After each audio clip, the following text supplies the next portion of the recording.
Hi, and welcome to the School Health Educators Podcast, where we discuss health education and how to best teach health ed in the K 12 setting.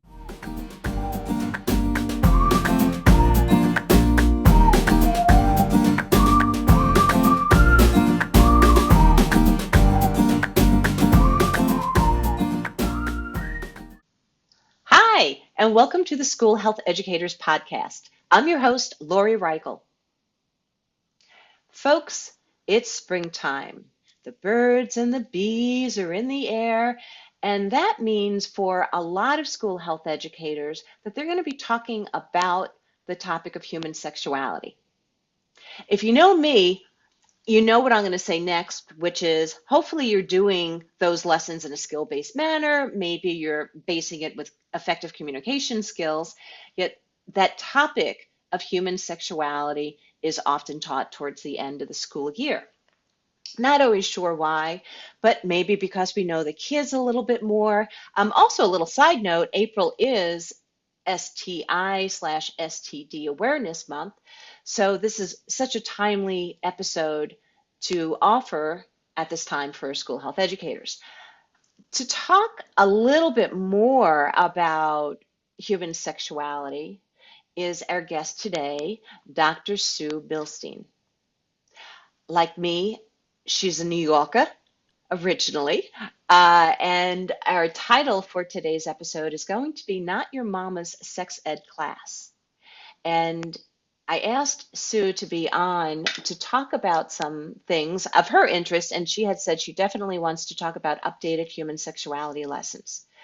So before I yammer on and on and on, thank you so much for being here, Dr. Sue. How would you like me to refer to you during this episode? Dr. Sue is fine. Sue is fine. You set the credentials, so Okay. whatever works. And can you tell us who you are, including some of your background? Sure. So I'm Sue Milstein. I decided that I wanted to be a school health teacher. That was the dream. So I went to school to be a school health educator. I got my bachelor's. I had my cert back then. There were certificates of qualification before you actually got your license. I was teaching middle school, high school health, and then I decided to go get a master's. So I have a master's in health education. And that's when I realized I enjoyed teaching college more than high school because of the censorship. It was the Mhm. censorship issue. So I have a master's in health education, and I am a master certified health education specialist. I'm also certified in public health. And then I decided to get my PhD for reasons still unknown to me. Um, because I'm not sure why. No, I wanted to get another degree, but I wanted to specialize. And so I went to school and I got a PhD in human sexuality education. And so that this is like the perfect episode for me because it's school health education, which is my Mhm. background, and it's sexuality education. So I'm currently I work at a university teaching our next generation of health teachers how to teach. And then I also teach content classes like human sexuality. I'm also the co-host of the podcast Unzipping Taboos, Candid Conversations about Sex, which is kind of says it all. Mhm. But a few years ago, I had this crisis of conscience where I realized that sex education shouldn't be limited to the people who were lucky enough to be in a curriculum where they had space for that class or Right. space for an elective. And I really do think this information should be available to all. So a few years ago, I started doing it's called Hey Dr. Sue.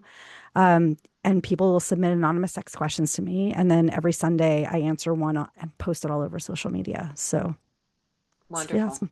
that's my background. And I am Thank you. originally from New York. I feel like I need to own that. Thank you for giving that background. And you had mentioned, like I said, that you wanted to talk about updated human sexuality lessons. Why is this of importance to you? So the problem I find is, as part of what I do, I have my students go out and watch people teach. So I'm seeing educators in the classroom, and I do want to own the fact for those of you who may be watching or listening in an area where you are limited in what you can say, I get that you may not be able to make changes. I get that there are laws that require you to be abstinence only or abstinence focused. But what I am seeing out in the community is it's not accurate education. It's just not accurate information. It's some of the terminology is outdated. Some of the facts are outdated. And, we're living in a country, I think the last time I checked CCAS, it said like 16 states in the United States don't actually require sex education to be medically accurate or culturally responsive or even age appropriate. But when we don't give people accurate information, this may be the last formal sex education they get. And and we're not even giving them the basic information they need. And then we wonder why we have decades of people who are sexually illiterate. They never they never got the information.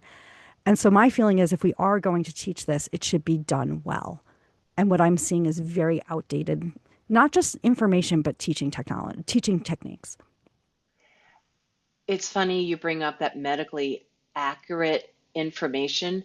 I did not know that did not exist, I should say, in other states, I guess, until when I went for my PhD in Texas Hmm. and I saw medically accurate information wasn't required in, I don't know what I was looking at. It might have been with the National Sexuality Education Standards. There was some reference to something, and I'm like, duh, you're supposed to teach medically accurate.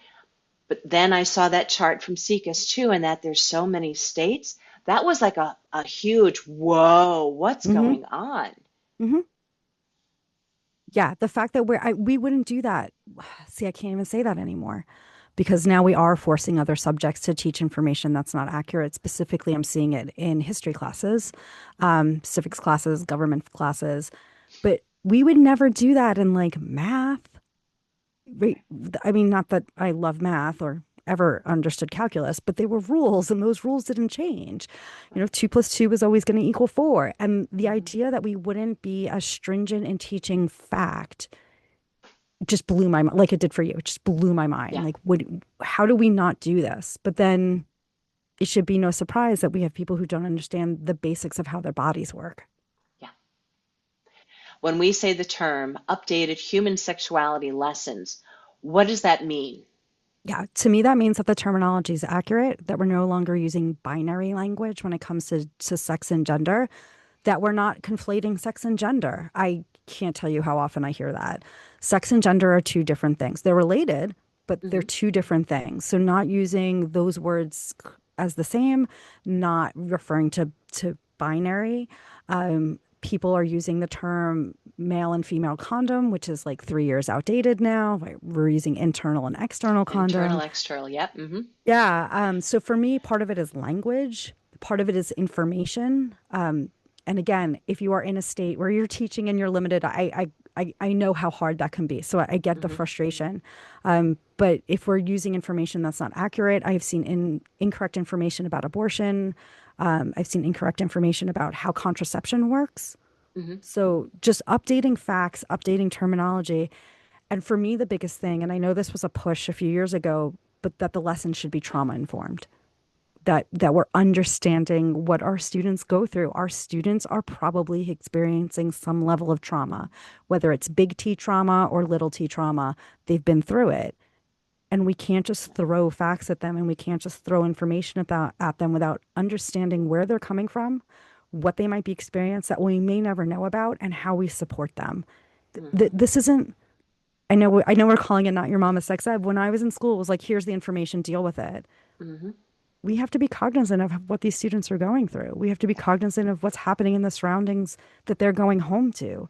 And so for me, it needs to be based in trauma informed education.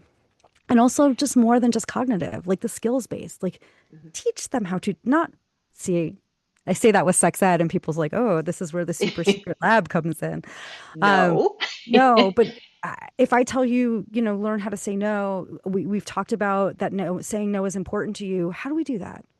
How do Right. you actually do that in language that works for you and not some Hmm. language I read out of a lesson plan? So Yep. for me, it's all those pieces. And to recognize you have every right to say no. Yes, Even if you said yes in the past, you have every right to say no. yes. And that it's not as simple. I hear that all the time. We'll just say no. I'm like, have you ever been 14? Yeah. Hmm. When all your friends are doing it, or you're getting pressure, or you're getting the if you love me, you would. Yep. So actually having students write scripts maybe about how Hmm. to I don't love the idea of role playing around consent with students. I think that can be that can be very trauma inducing for some folks. Hmm. But having them write scripts of what would you actually say? Like, what is there a way you can say no Hmm. without saying, can you blame your parents? Oh, I got to call my mom. If I don't call my mom by 9, I'm going to be in trouble. Hmm. It's a great way of getting out of a situation. Yeah. But yeah, it's not what it used to be. It has to change. So it's all Hmm. those things for me. If I can go back to the functional health knowledge, Mhm. in other words, folks, that means the information we're giving to young people. You made me think of STIs or STDs, which again, it's STI, STD Awareness Month. Uh, and I remember like sometimes having lessons taught to me, like, you don't want to do this, this is dirty and stuff like that. And so I know changing that to be, these are germs. Germs happen. And I had a friend on Long Island who, when we talked about it, she's like, yeah, I know that germs happen. So, and sometimes people will have like a herpes sore in the mouth or something. Germs happen. But I found it most important when I would have students, particularly undergraduate students, come to me and say, I feel disgusting. They engaged in sexual activity once with one person, they waited, and the other person didn't know they had something, versus somebody that was more active. And these people are, and not that, anybody should be feeling guilty about stuff, but it's they would carry this huge weight of, oh, I'm disgusting, I'm not clean. And to rephrase it to go, listen, you got a germ. Hmm. Some people, I was on a plane recently and I have my mask on because I'm trying to not get even the common cold and stuff. Germs pass. They pass. And um, even when you do the safest acts, like nothing is 100% safe. It's safer and Hmm. stuff will happen. So not to shame from very simple or kind of like naive at times. Like we all need to have experiences. Does that make sense? It does. It does. And that shame is unfortunately something I hear all the time. But that's part of what's missing from STI education is if you do have a chronic STI, how do you still live a happy, healthy sex life? Because you can have a happy, healthy sex life. Hmm. You just have to have better communication with your partners. You have to allow them to have the information to make decisions. If you're having an outbreak, maybe abstain or engage in behaviors that don't involve certain areas or make sure you're taking your medication. I have never once seen that in school health education. And I know some people may feel like that's getting a little too far into the details, but where else are they going to hear that? Like, Hmm. where else are they going to get this message that you're still a whole human being. You are not disgusting. You have, you have a medical condition. Everybody's got at least one. Uh, Hmm. it may not be STI related, but everyone's got medical conditions. So how do we help you live your best life with that? And shame should not be part of that best life.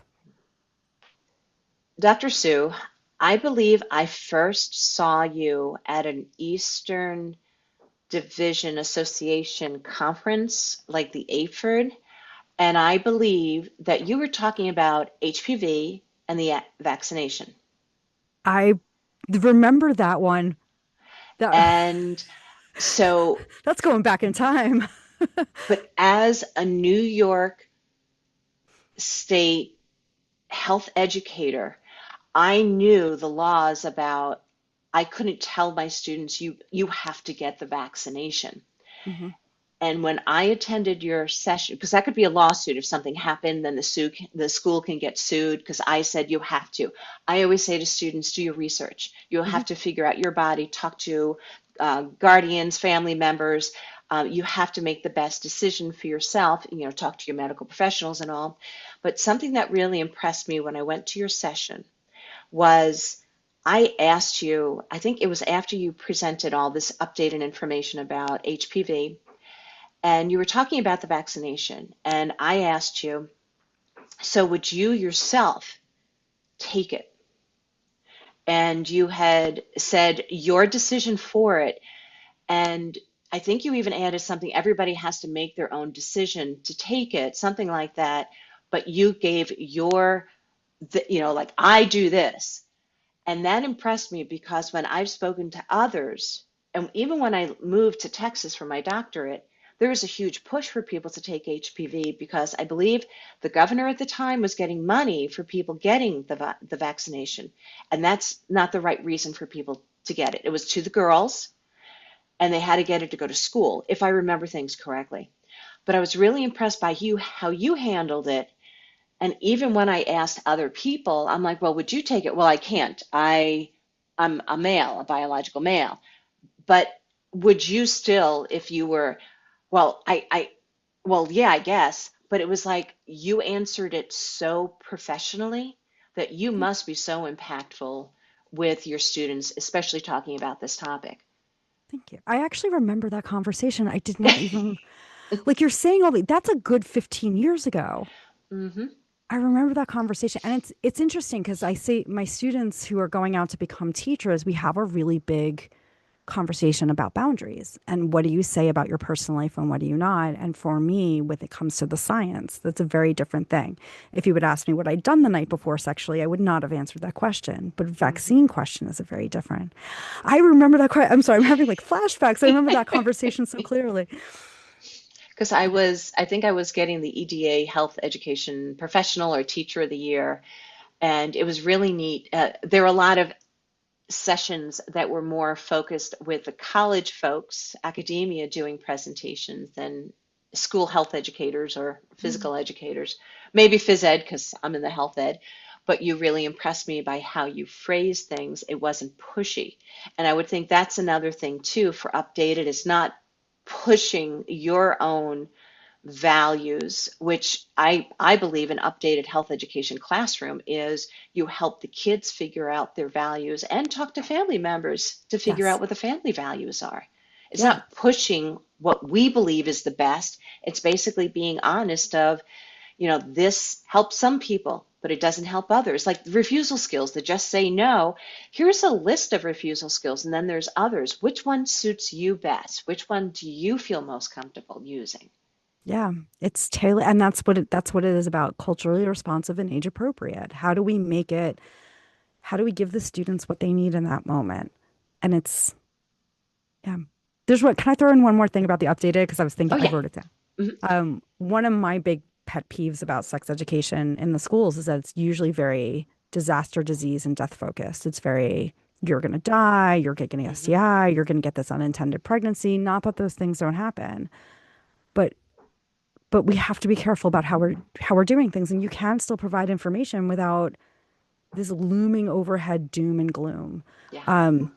and also recognizing that future I hear this a lot in old lesson plans. Well, when you decide to become a parent, not everyone's choosing to become a parent, not everyone's Exactly. choosing to get married, not Mhm. everybody can well, right now everyone legally can get married, but who knows what's going to happen with legislation.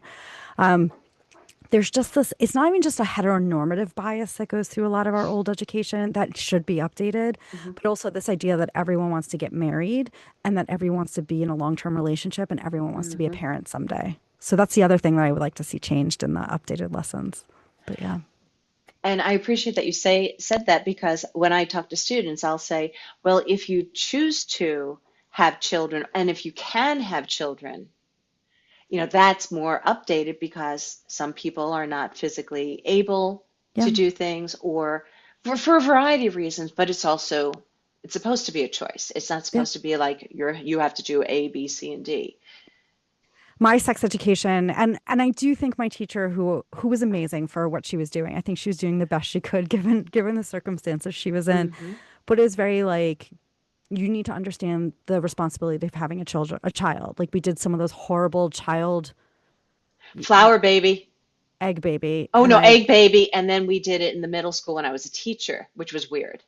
so that's actually I am child free by choice, and it's I always like to joke it's from that experiment because I killed three babies. I just they were raw eggs. There was no I was taking New York City buses to school. There was no way they were going to survive.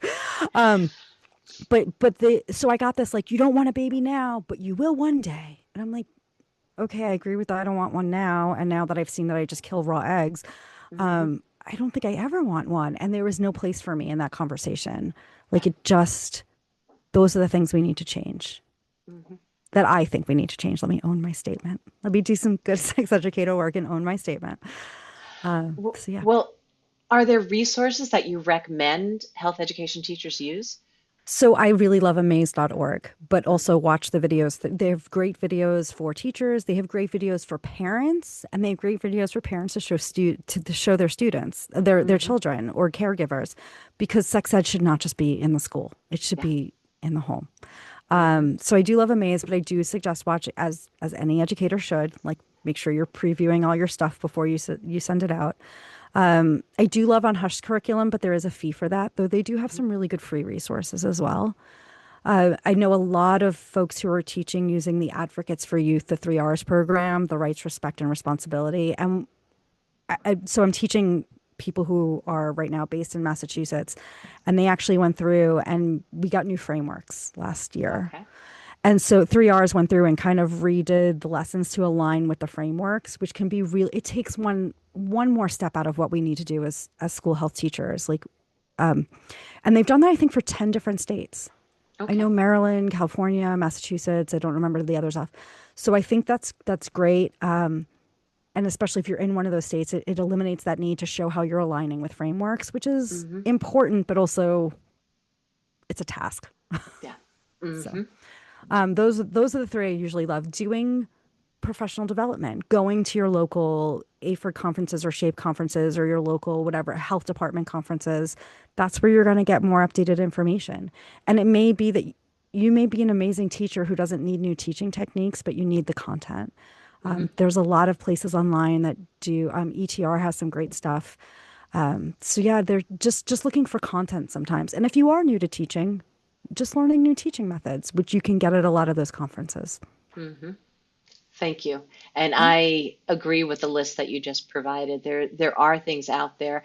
I even know, I don't know them off the top of my head, but even Canada has a lot of different things Yep. for human sexuality for a variety of grades because they have different rules, if I say it like that, in Canada than here. And as we're coming to the end of our conversation, do you have any advice for how to handle families or administrators regarding this topic? Yeah. I always suggest to folks that you kind of have that conversation with your administrator before the term happens. If your administrator is not going to support you, you need to know that going in. You need to know that you're going to be on your own. I would hope it isn't that way, but that's not reality. So again, I have a lot of students who are teaching in Massachusetts. In Massachusetts, they are required to give parental notification and let them know what's being taught. I think that should be open. If you're not open about what you're going to be teaching, that's where you create fear and hostility. So my feeling is let parents know what you're going to be teaching ahead of time. Be willing to answer questions ahead of Hmm. time. Let them see the curriculum you're using ahead of time. But the more opportunity there is for dialogue, I want to say the better it's going to be. There are always going to be parents who don't want you to do things. Hmm. There's nothing you can really do about that. And there are always going to be parents who want you to do even more. Yes. Hmm. So, but for me, it's the more communication there is, the less it feels like you're hiding things. But I would definitely have that conversation with your administrator, feel them out if you can. If you get the sense that you're going to be alone in this, see if you can get other people to support you. At the end of the day, while I want you all to do amazing work, I also still want you to keep your job Yes. Hmm. because And that, if any of our students, future teachers are listening to this, I know that when we discuss ethical situations in classes, I know that some people are like, no, this is what's best for kids. Yet that keeping your job is also something you have to be cognizant about. And if you don't like where you're working, you can look for another job, but try not to burn bridges along the way. Just be yeah. careful about that. And I'm seeing Dr. Sue's head go up and down. I think both of us recognize how that can impact future positions. Yeah. And and you can help create a better environment, maybe not this year, but next year. Once the administrator, especially if you're new, once the Yes. administrators start to get to know you and they know that they can trust you, they may be able to give you more latitude in what you're doing, again, based off Hmm. state law. We always had a big question about question boxes. I was teaching in a district where I was told flat out, you cannot use the word condom at all, no way, shape, or form. Even if a student asks about it, my answer had to be go talk to your parents. And so we were talking about using question boxes, which I think should be used in health regardless of topic. Totally agree.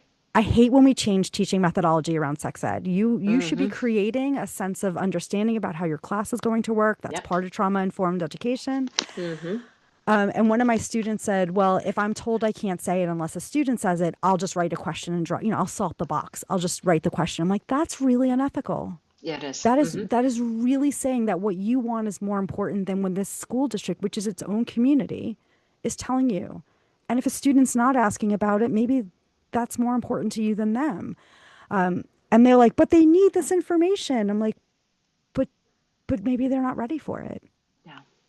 And so if they're not asking the question, Mm-hmm. yeah, and we had a back and forth once about that. But doing the best you can. And I've had this happen where I've had students go into school districts like, all right, we're going to do health. The first year you can do sex. And the more they realized that they knew what they were doing and they were professional and they weren't doing all those rumors you hear that we do in sex ed classes, which I'm not even going to Mm-hmm. repeat. The next year they were given a little more support, a little less pushback. And so doing it well, even with Yes. limitations, does better for the next year. Mm-hmm. Dr. Sue, if somebody wanted to get in touch with you, how can they? Where do they go? Easiest way to do it is to either find me on social media where I'm Dr. Sue, or you can reach out to my website, which has 1,000 ways of contacting me, and it's milsteinhc.com. So milsteinhc.com. And that's the best way to get a hold of me, or find me on social media. Very good. Well, I thank you so much for talking with me today. It is so nice to talk with you. There's this nice flow between us. Is it Yeah. me or? No, no, it's not you. It's definitely there. And we're going to stay in touch and talk Yes. about future collaboration projects. We're going to stay in touch, but I truly thank you for your time today and for your wisdom. Thank you. This has been an amazing conversation. It's easy to lose hope. I just did a session for Mayford, for Massachusetts Ayford, and it was about burnout. And Hmm. I'm when someone's like, if you're the one talking about burnout, like how bad is it? Because it's Yeah, not usually something I talk about. I said sex educators who've been in the field as long as I have, we're tired and we've already had this fight about censorship. yeah. And the new educators coming into the space can't believe that they're being told they can't say things. Like we are burned out at a level we've never been before. And so to have a conversation with you where I'm like, okay, I'm not the only one who thinks these things. I'm not the Hmm. only one who thinks this is Yes. important. This is so like rejuvenating. So Yes. Okay. On both sides. On both sides. I promise you. So, folks, thanks for listening in. This is not your mama's sex ed with Dr. Sue Milstein. That's what this episode is being referred to as. And I thank you for listening in, folks. Please remember to continue to follow this podcast. Give it some 5 stars or 5 thumbs up, please, and tell others about it in the field. Also, check out the schoolhealtheducators.org website if you haven't yet. And last but never least, thank you so much for all the work that you're doing. The children and youth need us, so continue doing that great work that you're doing and stay well. I'm just going to echo what you said. Just keep doing the work, keep providing the education, keeping the person that our students need right now.